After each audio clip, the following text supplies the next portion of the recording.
Hey guys, welcome to the new game series on Jafo Plays. We are going to be playing Warhammer the Silver Tower.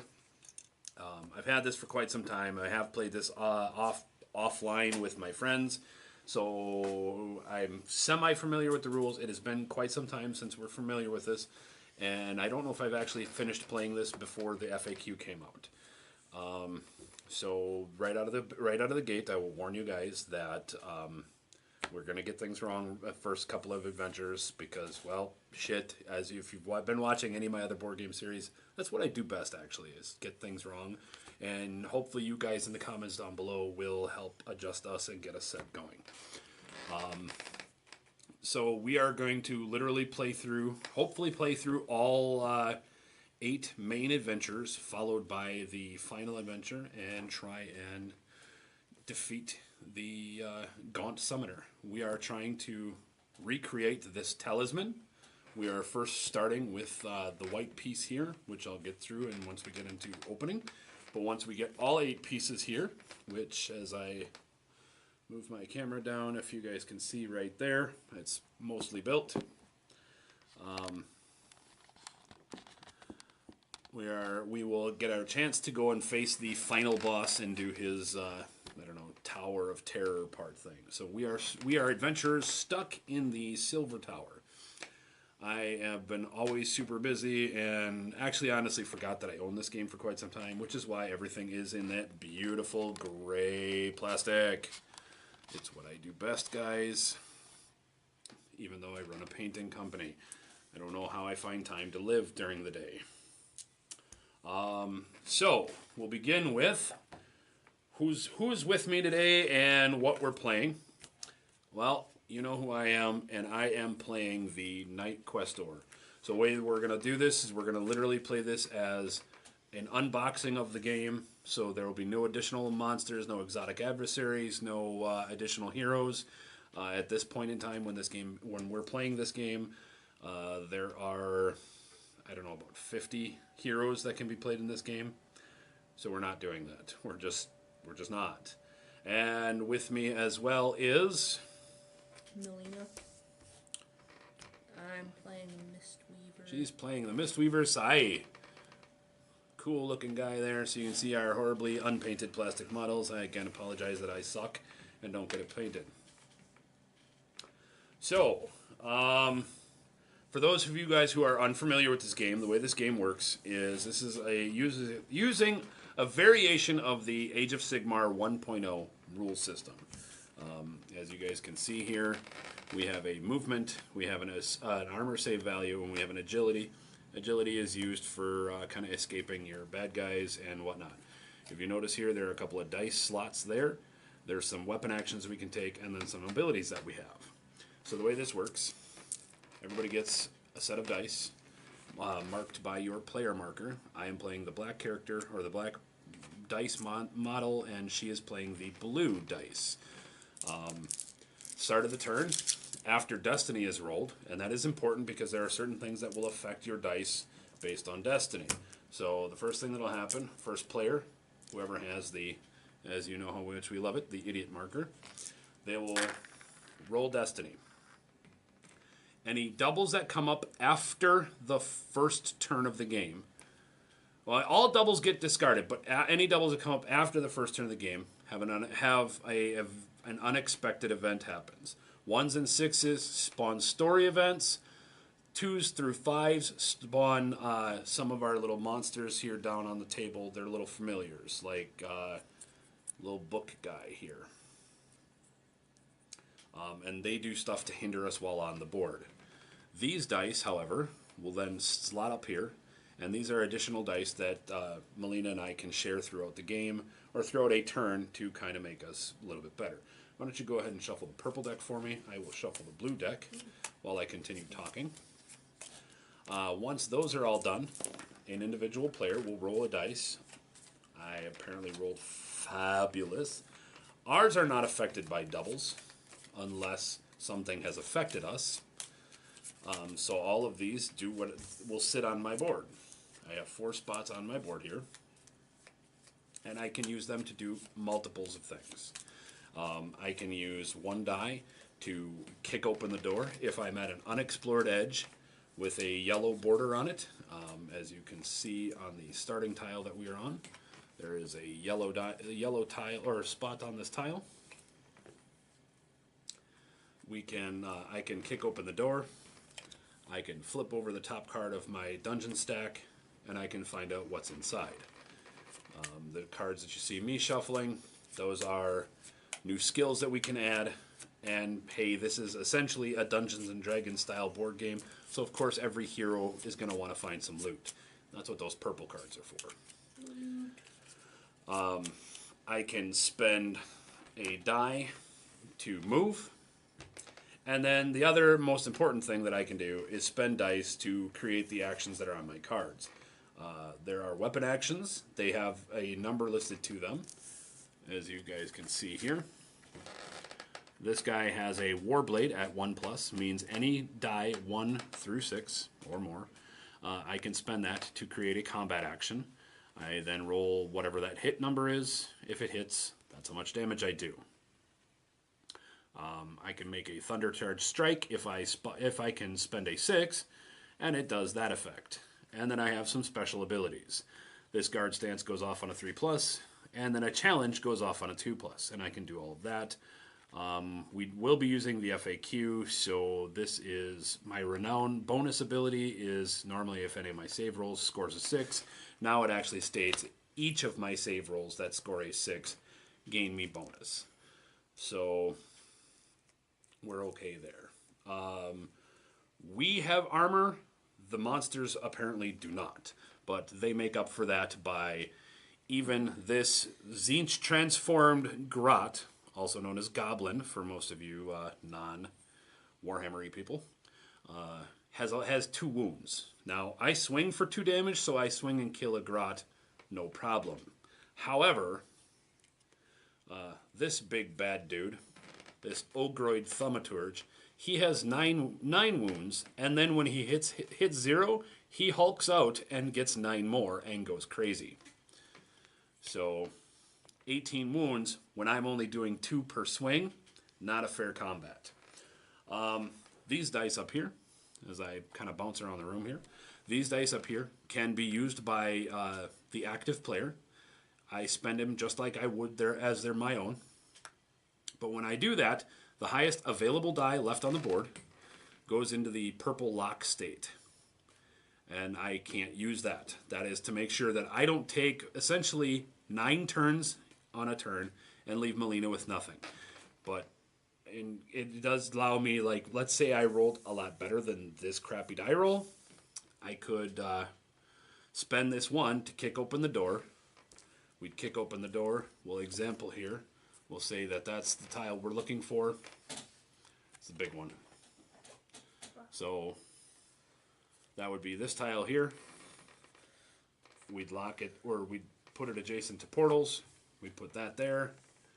We'd figure out, it tells us what to read on the passage. Roll twice on the encounter table B. It tells us what's going on here, and there's some special stuff in this tile. So we got all of that. I could spend that to move in, and I could spend that to kick open the door. Then I could spend one of my 1s to actually get a movement action of 1, 2, 3, and be standing essentially in this area to start crushing things and start fighting and destroying monsters. So that's kind of how this goes. So that's pretty much what this is. We are, once again, we are heroes, loosely translated. And actually everybody in the main box, I should state, is a hero of sorts. They all, in the actual game world, they all are part of the Order faction. They are all a part of the Order Grand Alliance. So they're heroes, truthfully. When I played this in my home game with my friends, none of us were technically heroes. The only one I think that was my dark elf, elf that was running around. I'll show you their character card real quick. That was my actual only hero in the group. The other player was playing a necromancer from the Death Cult, or Undead, and I was playing a Lord of Plagues. So we were a ragtag bunch of heroes, per se. This stack of cards you see in my hand here, we'll get to in a minute. This is our map tile for the game. This is what we're going to be going through. Excuse me. And with that, we are pretty much set up. That is set up and, essentially playtime for this game. This plays over multiple missions. We're going to play 8 total missions for this game. And we are looking to, again, assemble that amulet, and then, which gives us his true name, and then we're going to try and murder his ass. That's the goal, at least. Sounds like fun. Whether or not that actually happens, don't know. So the first thing that we're going to do, let's crack open this book. It tells us starting a trial, what we do when we want to start a trial. It tells us what happens when we end our trial. So we start a trial. Let's see. Read this passage after you've set up your heroes in the ingress chamber, which is right there as described on page 7. By the way, there's lots of errors in the books originally, which is why they had to make an FAQ. Because if you turn to page 7,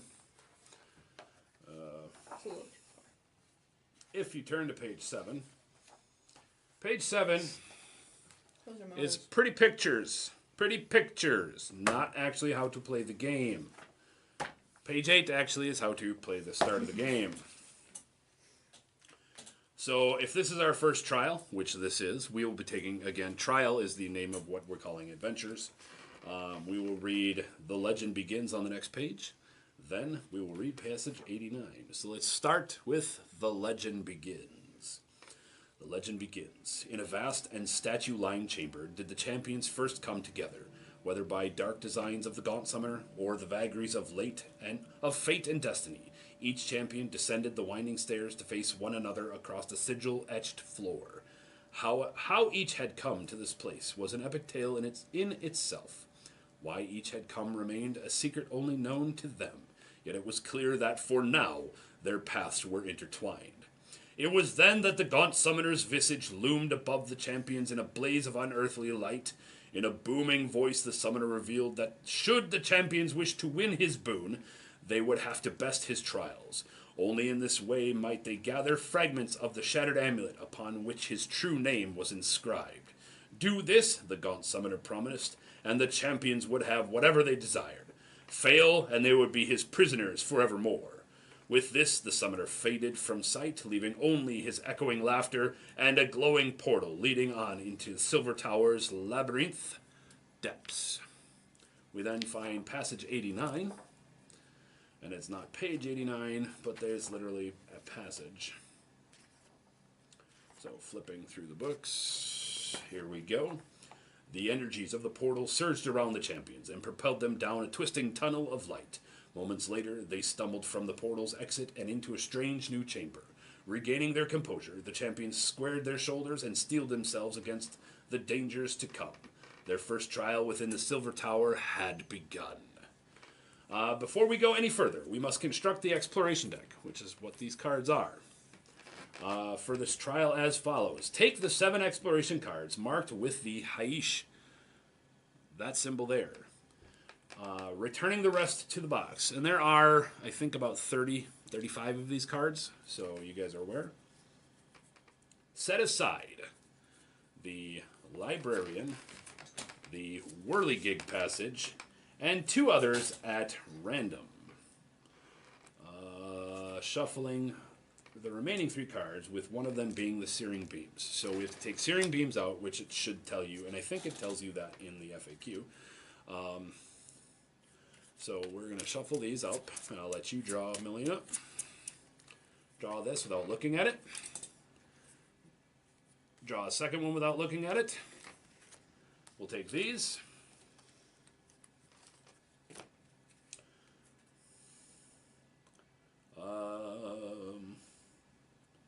Wait.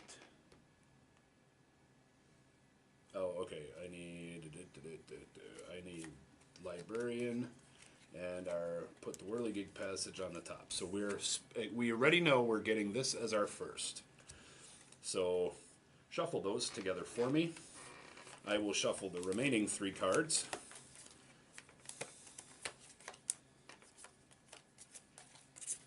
One of these is the card we're looking for, called Searing Beams. So this stack of cards will go in first. Yours will go next. Put those on top. And finally, Whirligig Passage, which we know will go on top. Our deck will be essentially the portal for us that we're walking through. So every time you want to spend a turn to kick open the door, we'll flip over the top card, we'll read what's on there, and we'll go as follows. So, you can now return to the guidebook and begin your first trial.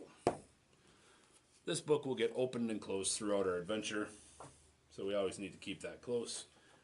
Also, it has the very important adversary encounter table that determines what douchebags come to crush our souls.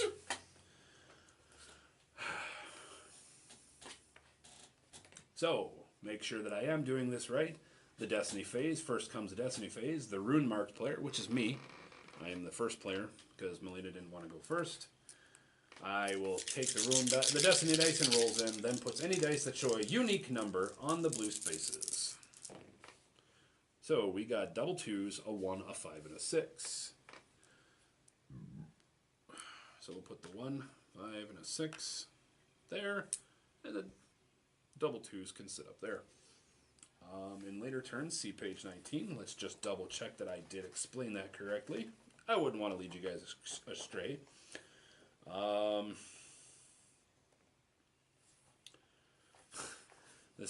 So turn to page 19 to see what happens. Oh, this is later rounds. Okay. Any other doubles are discarded in later turns. They might have effects. So then it says go to page 19. When discarded from the Destiny roll, there may be consequences. See consequences on the back of the book. Games Workshop. By the way, guys, if you are watching this, I love this game, but y'all need to learn how to write a rule book. Contact Fantasy Flight Games and ask them to help you write a rule book, because this is just abysmal. I shouldn't be turning to like 5 different pages to do one thing. So there we go. The next thing, now both players roll their Destiny dice, or roll their own hero dice. All right. Much better die roll this turn. So I got a 6, a 4, a 3, and a 2. Did you get stuff that was going to be usable, or did you roll like trash? Ooh, you rolled like trash. Okay, so I'm going to take this die here. I'm going to spend the 1 to kick open the door. That's going to lock this door die. Once again, we know that's the passageway we're going to get.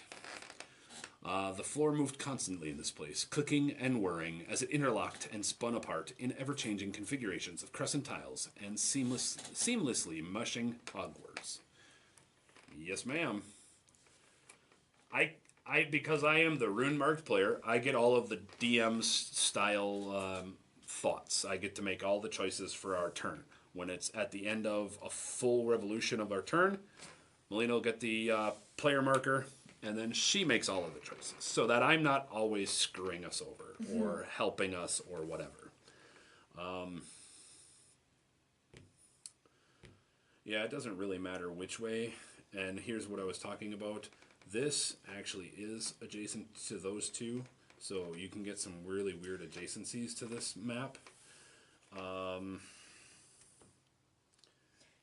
This stuff isn't lined up properly. Yep, well, and we were told that this passage is all jacked up.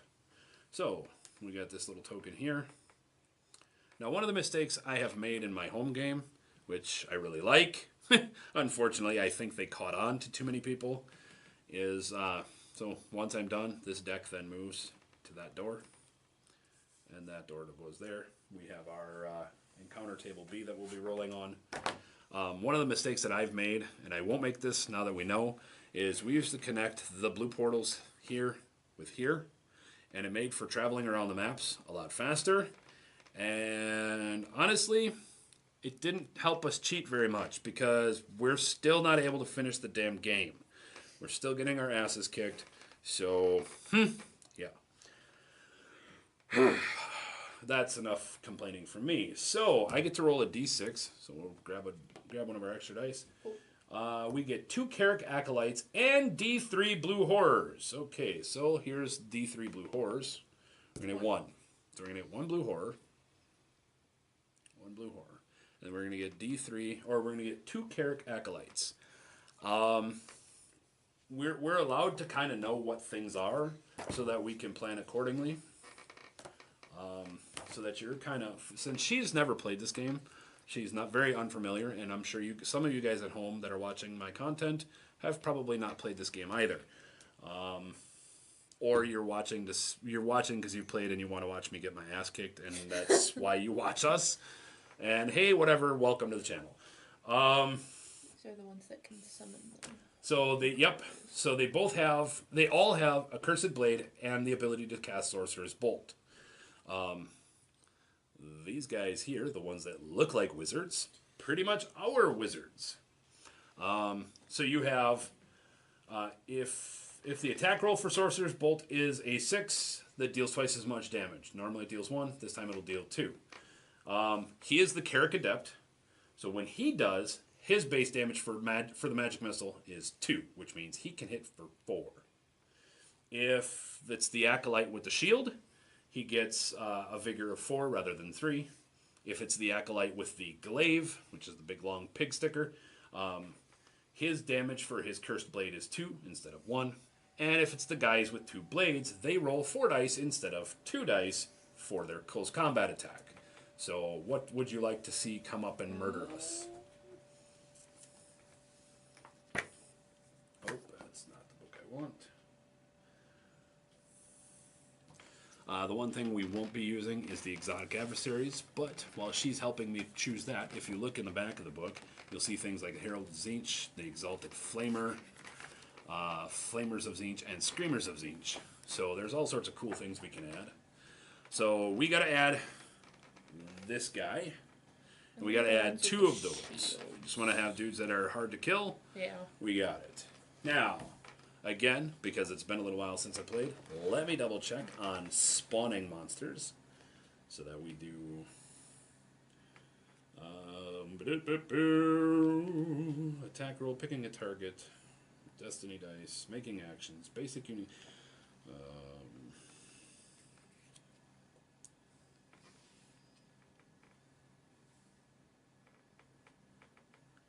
Oh, there are often miniatures for each adversary armed with different weapons. The ruler can choose which ones to use when setting them up. Cannot use duplicate miniatures, but unless that is the only option. So we'll put one with a shield. You want one guy is that you want the mage, the big stabby guy, or the guys that just attack a lot. Mage. We got a mage. All right, we'll put a mage. Explore. Here we go. Set up the chamber. Place any portals in the chamber as shown. Read the card. Any adversaries are set up by the rune mark player as close to the center of the chamber as possible. Alright. Well, this makes the most sense here. Let's put him here. Let's put his shield guardian then right here. And we'll put his blue horror friend right in the front. So there you go. That is all of, that is the first die that has been cast. That was me using that. You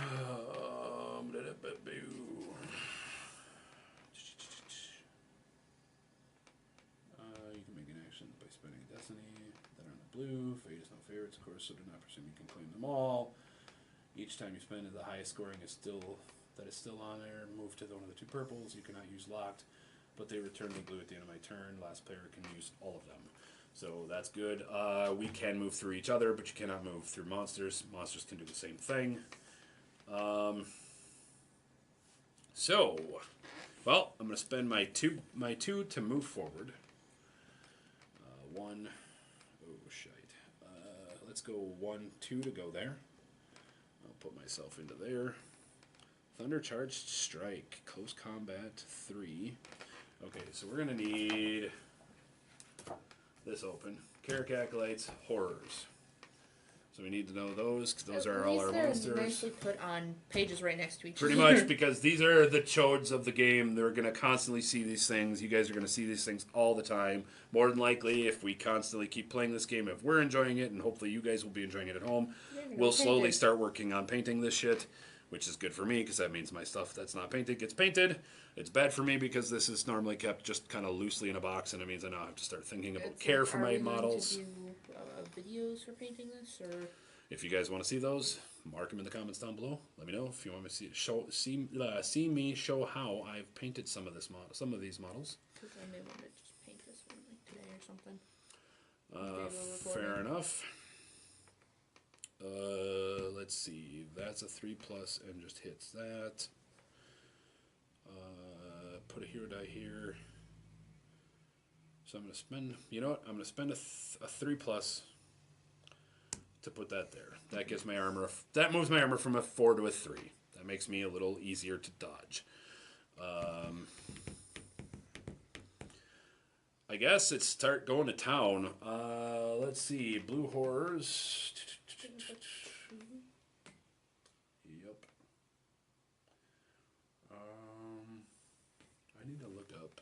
I'll be right back, guys. I got to check some rules, so I know. Make sure that I'm not as full of myself as I think I am.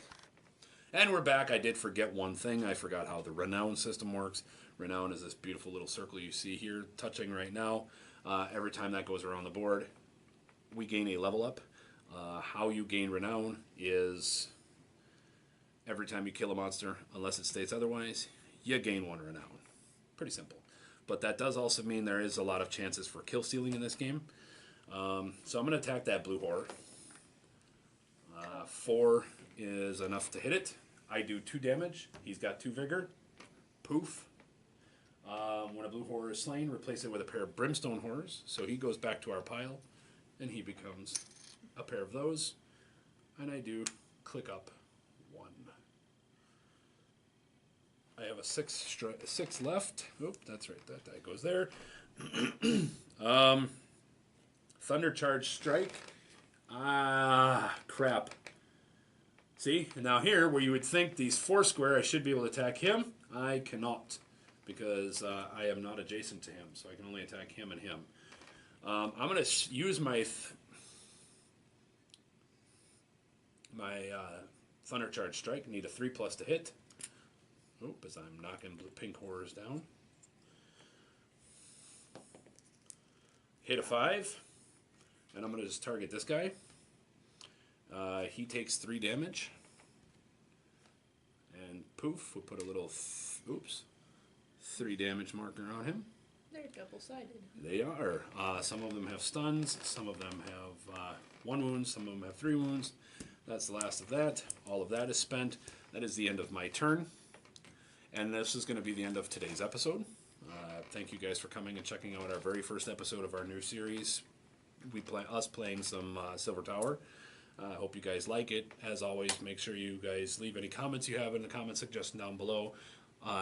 Give me a like. It does help me out a lot. It helps me become a full-time YouTuber, which is something that we are aiming with this channel, is for us to become full-time YouTubers and be able to bring you more content.